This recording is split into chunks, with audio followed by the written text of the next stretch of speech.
Sa isang payapang gabi sa bayan ng Liliw, Laguna, natutulog si Aling Marikit sa kanyang maliit na silid sa likod ng kanilang bahay. Ang silid ay simple ngunit maaliwalas, may mga kortina na kulay rosas na bahagyang sumasayaw sa malamlam na hangin mula sa bintana. Suot niya ang isang malambot na puting nightgown na bahagyang nagpapakita ng balingkinitang balikat, at sa kanyang mga paa ay nakasandal na gawa sa ratan, na medyo luma na ngunit komportable. Habang siya ay nagpapahinga, bigla siyang nagising nang maramdaman ang bigat sa tabi niya. Nang buksan niya ang mga mata, nakita niya ang kanyang anak na si Junjun, na nakatayo sa gilid ng kama. Si Junjun ay 18 taong gulang, may maitim na buhok na bahagyang kulot, at mga mata na tila may dalang lihim. Nakasando siya at maong na shorts, parang handang-handa sa isang simpleng lakad, ngunit may kakaibang tensyon sa kanyang mukha. Anak, kailan ka pumasok dito? At ano ba ginagawa mo? Tanong ni Aling Marikit na halatang naguguluhan at medyo nanlalamig ang katawan. Ang dami niyang iniisip, paano siya nakapasok nang hindi niya namalayan? Ano ang pinapanood niya, tita, pasensya na po. Gusto ko lang po sanang subukan yung nakita ko, sagot ni Junjun na medyo mahiya. Alam mo po, araw-araw po kasi naririnig ko kayo ni tatay sa kwarto niyo. Minsan po, natuklasan kong may nakabukas na pintuan, kaya naisip kong tignan, napangiti si Aling Marikit, bagamat maihalo itong pagkabigla. Anong gusto mong subukan, anak?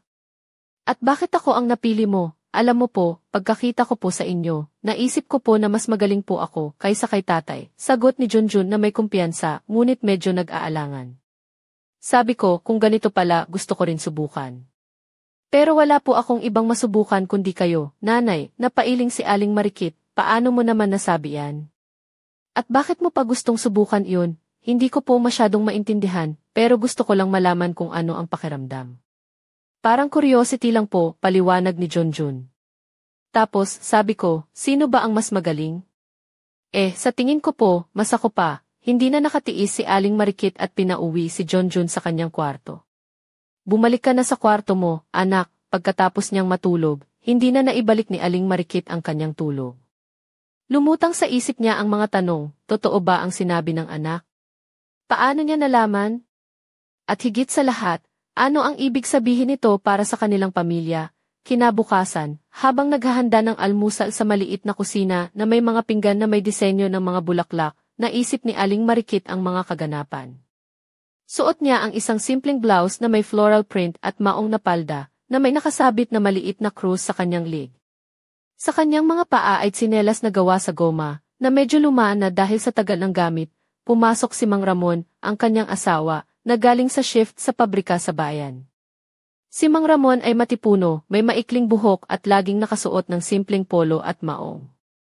Napansin niyang tila pagod at may iniisip si Aling Marikit. Bakit?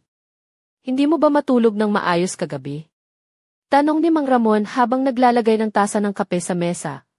Medyo nagising lang ako sa gitna ng gabi, sagot ni Aling Marikit. Hindi pa rin makakalimutan ang kakaibang pangyayari. Hindi niya alam na si Junjun ay nasa sala. Tahimik na nakatingin sa kanila habang nag-uusap.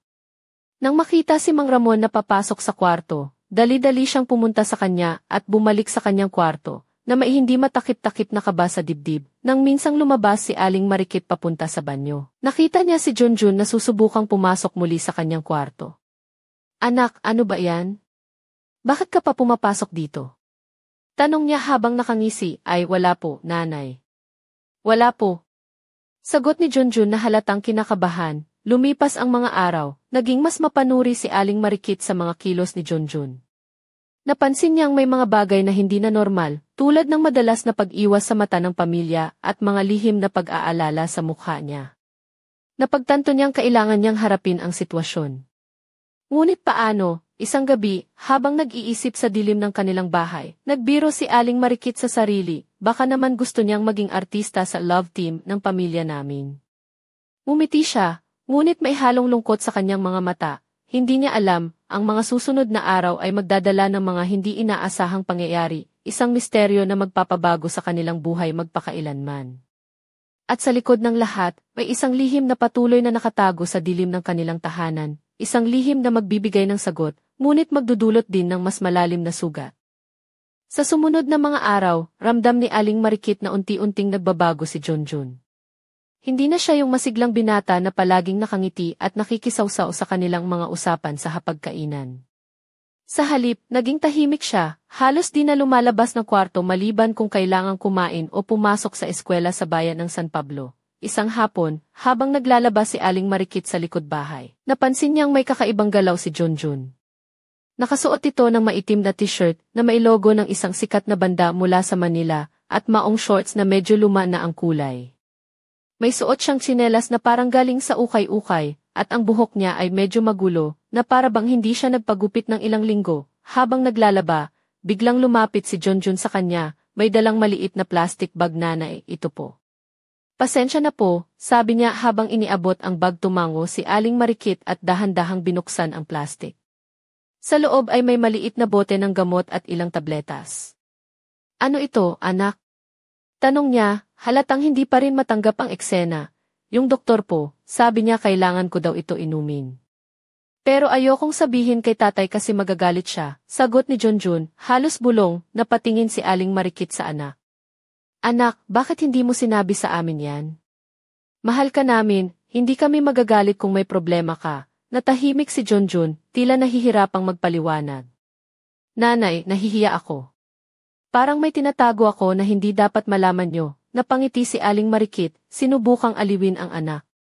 Alam mo, anak, minsan mahirap ang mga problema, pero mas madali silang nalalampasan kapag magkasama tayo. Parang paglalaba ko to, kapag nag-iisa, ang dami kong hugas na kailangang gawin, pero kapag may kasama, ang bilis matapos, tumawa si Junjun ng bahagya, na para bang unti-unting lumalambot ang kanyang puso. Ngunit sa kabila ng kanilang pag-uusap, may mga bagay pa ring nananatiling lihim. Isang gabi, habang tulog na ang lahat, narinig ni Aling Marikit ang mga yabag mula sa kwarto ni Junjun. Mabilis ang kanyang pintig ng puso nang makita siyang lumabas ng kwarto. May dalang maliit na flashlight at isang bagay na parang notebook. Anak, saan ka pupunta? Tanong niya, ngunit hindi sumagot si Junjun. Sa halip, mabilis siyang naglakad palabas ng bahay, patungo sa madilim na kalye ng kanilang barangay sa Liliw. Nagmadali si Aling Marikit na sundan siya, ngunit nawala si Junjun sa likod ng isang puno. Habang naglalakad, napansin niyang may mga matang nagmamasid mula sa mga bintana ng kapitbahay. Parang may naglalaro ng taguan dito, bulong ni Aling Marikit sa sarili, sabay tawa ng bahagya. Pero seryoso, anak, ano ba talaga ang nangyayari sa'yo? Kinabukasan, hindi nagbukas si Junjun ng kanyang pinto. Nasa loob siya, nakatago ang mukha sa ilalim ng unan. Nang tawagin siya ni Aling Marikit, pilit niyang itinago ang mga luha. Anak, hindi mo kailangang mag-isa. Nandito kami para sa'yo, sabi ni Aling Marikit, hawak ang kamay ng anak, ngunit hindi pa rin nagsasalita si Junjun. Sa halip, iniabot niya ang isang sulat na may nakasulat na, Nanay, pasensya na po. Kailangan kong hanapin ang sarili ko muna. Huwag po kayong mag-alala. Lumuhod si Aling Marikit sa tabi ng kama, hawak ang sulat habang ang puso niya ay parang pinipigan ng isang malupit na kamay. Hindi niya alam kung saan patungo ang landas ni Junjun, ngunit isang bagay ang malinaw. Ang kanilang buhay ay hindi na magiging ganoon kadali, at sa likod ng kanyang mga luha, may isang tanong na patuloy na bumabalot sa kanyang isipan. Ano ba ang tunay na sikreto ng anak niyang si Junjun? At hanggang saan ang kanyang paghahanap sa sarili, habang si Junjun ay naglalakad sa madilim na lansangan ng Liliw, ang mga anino ay tila naglalaro sa kanyang paligid, nagtatago ng mga katotohanan na hindi pa niya handang harapin. Sa susunod na kabanata, matutuklasan ng pamilya ang isang lihim na maaaring magbukas ng pinto sa isang bagong mundo, isang mundo na puno ng pagsubok, pag-ibig, at mga tanong na kailangang sagutin. At habang ang buwan ay unti-unting lumulubog sa likod ng mga bundok, isang malamig na hangin ang dumaan, parang nagdadala ng babala na ang kwento ng pamilya ni Aling Marikit ay hindi pa tapos. Sa paglipas ng mga araw, unti-unting nagiging mabigat ang hangin sa loob ng bahay ni Aling Marikit sa Liliw.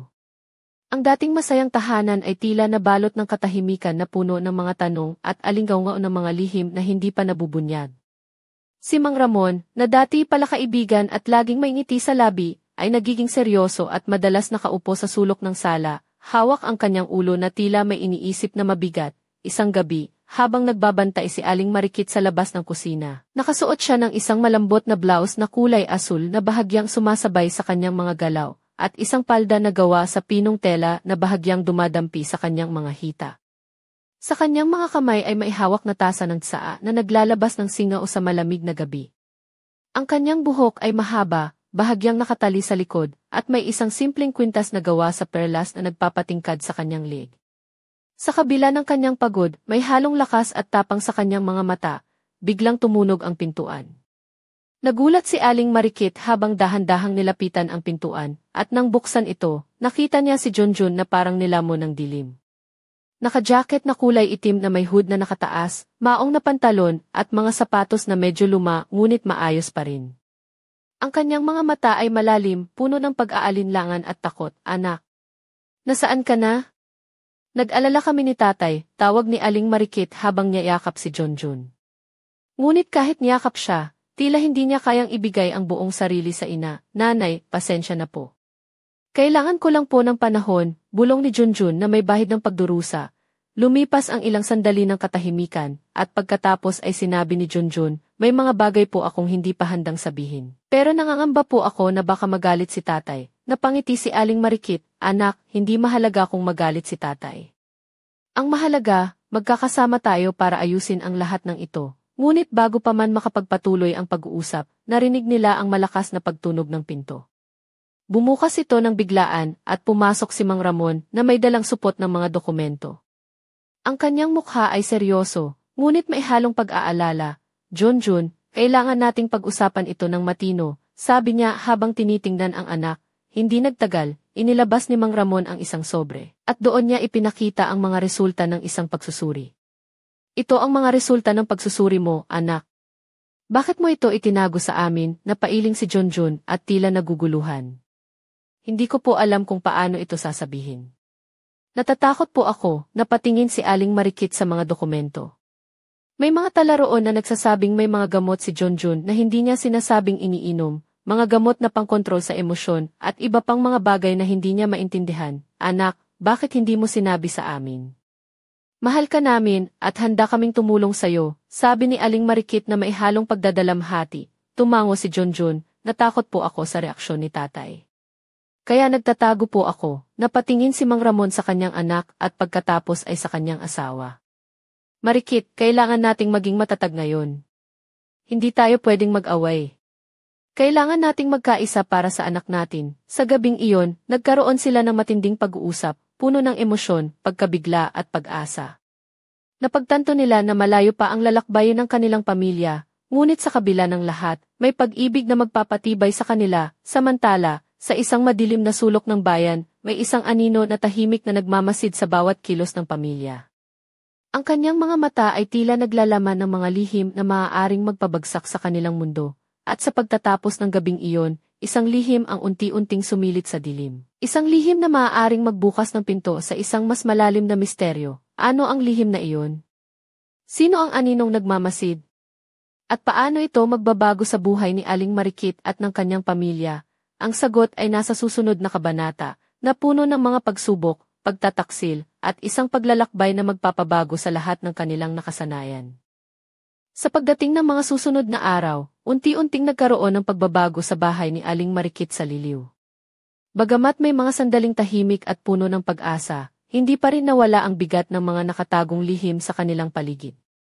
Si Junjun, na dati tahimik at palihim na nagtatago, ay unti-unting nagiging mas bukas sa kanyang mga magulang, ngunit may mga sandali pa rin na siya ay naglalayo. Isang hapon, habang naglalakad si Junjun sa tabing ilog sa Barangay San Sebastian, nakausap niya si Mang Dodong, isang matandang mangingisda na kilala sa kanilang lugar dahil sa mga kwento at alamat na kanyang ikinukwento.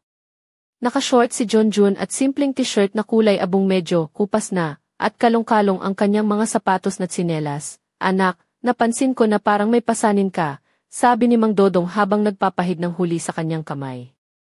Alam mo, sa buhay, may mga bagay na di natin agad maintindihan, pero unti-unti, lumalabas ang sagot. Napatingin si Junjun sa matanda, at sa kanyang mga mata, may bahid ng pag-asa. Mang Dodong, gusto ko pong malaman kung sino talaga ako. Parang nawawala ako sa sarili ko. Napangiti si Mang Dodong, yan ang tunay na pakikipagsapalaran, Junjun. Ang hanapin ang sarili sa gitna ng gulo, samantala, sa loob ng bahay, si Aling Marikit ay abala sa paghahanda ng hapunan. Nakapulo siya na kulay pula, na may mga borda sa manggas at kwelyo, at palda na gawa sa banig na tela. Sa kanyang mga kamay ay maihawak na kawali at sandok, habang ang aroma ng sinigang na baboy ay pumupuno sa kusina. Habang nagluluto, naisip niya ang mga nangyari. Anak, sana'y magbukas ang puso mo sa amin, bulong niya sa sarili. Ngunit sa likod ng kanilang tahanan, may isang matandang babae na palihim na nagmamasid mula sa lilim ng mga puno. Siya si Aling Saling, kilala sa kanilang lugar bilang tagapag-ingat ng mga lumang kwento at mga lihim ng bayan. Sa kanyang mga mata ay may ningning ng karunungan, ngunit may halong takot. Nasa gitna na tayo ng isang bagyong hindi pa tapos, bulong niya habang kumikiskis ng mga kamay. At ang anak ni Marikit ang susi, sa isang madilim na sulok ng bayan, isang lihim ang unti-unting bumubukas, isang lihim na magdadala ng peligro at pag-asa. Ang mga tanong ay patuloy na lumalalim, ano ang tunay na pinagdaraanan ni Junjun? Ano ang misteryong bumabalot sa kanyang puso? At paano ito haharapin ng kanyang pamilya, habang ang araw ay unti-unting lumulubog, ang mga anino ng gabi ay nagiging mas mahaba, naghahanda sa isang bagong yugto ng kanilang kwento, isang yugto na puno ng paglalakbay, pagtataksil, at mga lihim na kailangang tuklasin, at sa pagtatapos ng araw, sa likod ng mga bintana ng bahay ni Aling Marikit, may isang mata na nagmamasid, isang mata na puno ng mga tanong at pangarap. Naghihintay ng tamang panahon upang magbukas ang isang pinto na matagal nang nakasara. Sa sumunod na gabi, nagbago ang hangin sa buong bayan ng Liliw.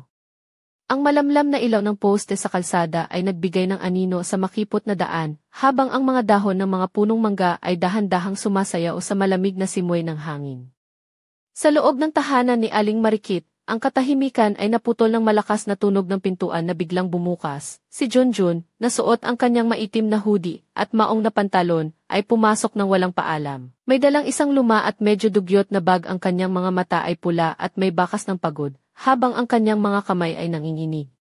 Sa likod niya ay si Aling Marikit, na suot ang isang simpleng puting blusa at maong na palda, na may mga pilat ng luha sa kanyang mga pisngi. Anak, nasaan ka na? Nag-aalala kami ni tatay, sabi ni Aling Marikit habang niyayakap si Junjun, ngunit hindi siya pinansin ni Junjun. Sa halip, inilapag niya ang bag sa mesa at dahan-dahang binuksan ito. Sa loob, may mga lumang litrato, mga sulat na bahagyang kupas na, at isang maliit na kahon na yari sa kahoy.